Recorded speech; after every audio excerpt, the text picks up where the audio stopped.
Hello, it's the Working Whiskey Woman, and today we're going to talk about finished bourbons.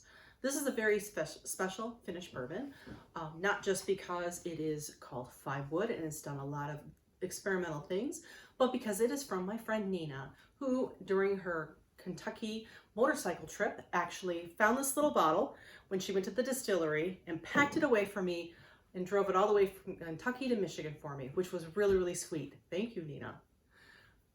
The Woodford Reserve distillery, by the way, is located in the Oscar Pepper distillery, which was started in 1812.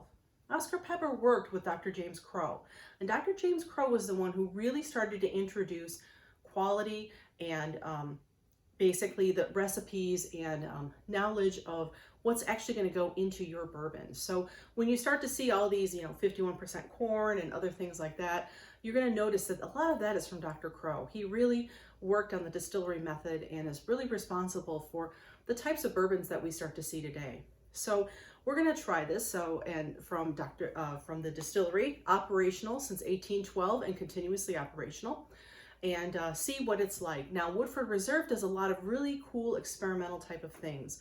What they'll do is they do some finished whiskeys, such as this. They do rye, but they also do what's called a double oaked. And what they'll do is they'll actually put the bourbon in oak, age it, and then they'll put it in new oak again. That does not make it a finished whiskey. It actually makes it a finished bourbon because they're finishing it in new oak. And remember the rules in terms of oak, it needs to be new oak containers. So they're actually following it. In this particular case, however, this is not all new oak. This is actually, they finished it first in new oak. So that's the first wood, new American oak.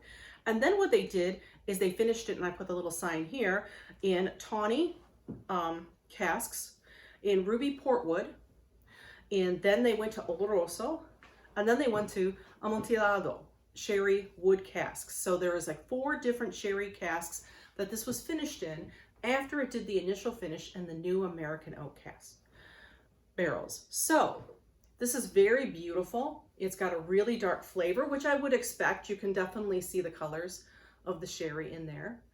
And you can see on here, well, you really can't, but the legs are just really, it's just very soft. There's not a lot of real drip that I'm seeing in it. Let's see the smell. Oh, the smell has a lot of chocolate on it. It's actually like a really nice cherry chocolate kind of thing. It's as if you went to Godiva and you bought some actually dark chocolate dipped strawberries with a little bit of white chocolate just to enhance it with a little flavor.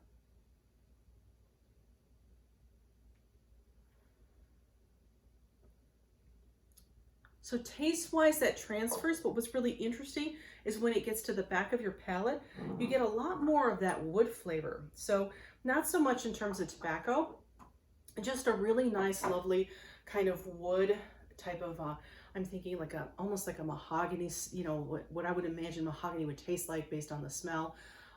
Definitely black walnut, it makes me think of for sure in terms of that finish. And the finish is not harsh, it's nice and smooth. It almost seems a little bit too smooth, like it's a little forgetful, but it's just really sitting there, just nice and warm and happy sitting on the back of my palate. So let's try with a little bit of water and see what that does.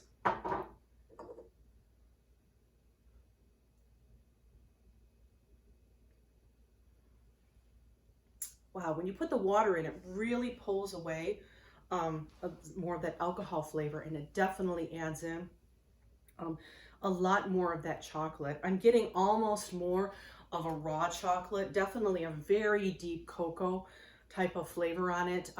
The kind of cocoa like you get with a single origin that's got a little bit more of that nut flavor coming out of it. It reminds me actually, ironically, of a South American single origin, single plantation chocolate, which is just really lovely and really nice. I can imagine this would go really lovely with a cigar if you're into that type of thing. But honestly, if you're into chocolate, this works just nicely. It's a little less sweet than you would expect. So if you're expecting something sweeter chocolate, you might want to just add a touch of honey to it. It might be really nice, but honestly, I'm going to enjoy it just the way it is.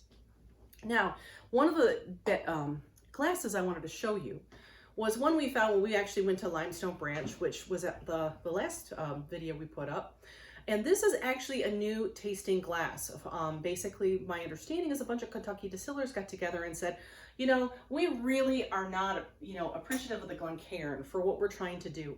The Glencairn is nice, but it really doesn't allow us to bring out the flavors like we, you know, and the notes that we really are expecting. So as I showed you, there's a whole bunch of different types of glasses. This is my favorite with the Rydell, but they found that they liked actually a little bit of a fusion between the Rydell and the Glencairn, which is basically what this is kind of all about, if you can see it. So I'm interested to try it in this. Oh wow, you get a lot more flavor into it. I can understand why they really like this, because it gives you that nice bowl shape to it. Gives a little bit of a neck just to kind of focus the flavors, but with that little bit of a flute, it doesn't have all that alcohol nose that kind of hits you right at the beginning. And especially for women, because our palates are so much more sophisticated, that can really turn you off and not really let you enjoy the flavors as you normally would. So this, again, I'm getting more chocolate. I'm actually getting more wood. And the one thing that they actually really liked about this glass is that you can put an ice cube in it. So if I wanted to enjoy with all the aromatic flavors, but again, I want maybe a little bit of water to bring it down, I can basically put in my ice cube. And I can definitely enjoy with a little bit of ice that just basically enhances it but doesn't dilute it. So this Woodford Reserve 5 wood is basically a 90.4 proof. It's extremely rich. It's feels really, really nice and lovely. So I want to say thank you, Nina, and I hope that all of you get a chance to maybe try a little bit of Woodford Reserve. I think this is only available at the distillery. The distillery retail store is open, so if you're in Kentucky, I know the next time I'm going to stop by and see what other kind of fun things that Woodford Reserve is concocting up. So with that, if you're down there, pick up one of the new glasses because they're kind of fun and enjoy. Cheers.